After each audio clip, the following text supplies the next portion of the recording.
Au fait, je remercie le gouverneur, notre frère, qui depuis Kinshasa avait bien voulu nous accorder cette audience. Vous savez que demain, le chef d'État arrive au Kasaï et en tant que Kassaïen, c'est une charge qui nous revient à chacun de nous.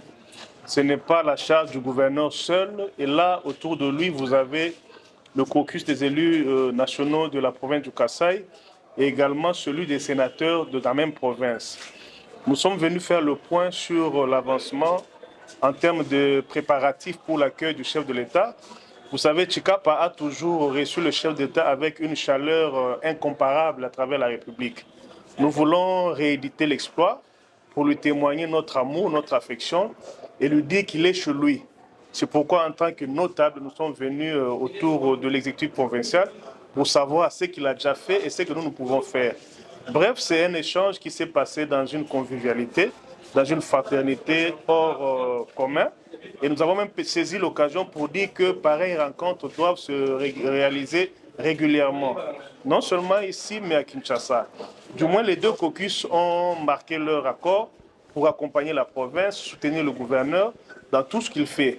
Et nous avons la chance aujourd'hui de diriger une commission importante et tous les élus sont d'accord qu'il faut absolument que pour les exercices prochains, qu'on ait des réalisations qui seront en fait l'œuvre d'un accompagnement mutuel entre l'exécutif provincial et les députés que nous sommes par rapport au budget, par rapport à l'exécution et aux réalisations des ouvrages ici dans la ville, dans la province du Kasaï.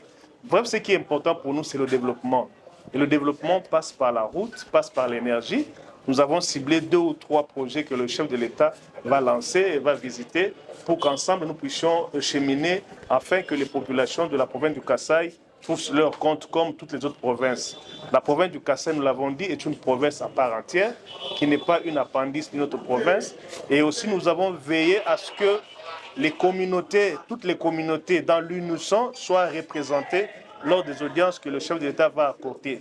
Il n'y aura pas de discrimination. Tout le monde, comme les élus l'ont dit et comme le gouverneur l'a aussi confirmé, sera reçu dans toute quiétude pour les audiences avec le chef de l'État. C'est d'abord l'unité, qu'ils viennent tous, très nombreux, les papas, les mamans, les jeunes, les chefs coutumiers, la notabilité, les confessions religieuses.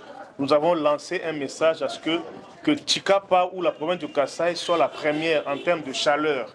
La chaleur, la joie que les Kassaïens ont toujours manifesté à l'endroit du chef de l'État, qui aujourd'hui, je vous l'annonce, avec la permission de tout le monde, va passer sa première nuit dans notre province. Vous avez toujours exigé cela et le chef de l'État a écouté. En dehors de ça, il sera à l'écoute de la population pour voir ce qu'il a promis, ce qui est en train de traîner encore, ce qu'il va réaliser, pour qu'ensemble, qu'on dise que notre frère, le chef de l'État, a fait du bon travail dans notre province, au-delà de ce qu'il fait déjà ailleurs. Aujourd'hui, vous voyez la route de Kanjaji qui est en train d'être réhabilitée. C'est une première.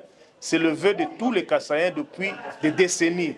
Mais le chef de l'État a posé la première pierre. Les travaux sont en train d'être faits. C'est quand même quelque chose qu'il faut encourager et tant d'autres qui viendront dans l'avenir. Merci. Merci beaucoup.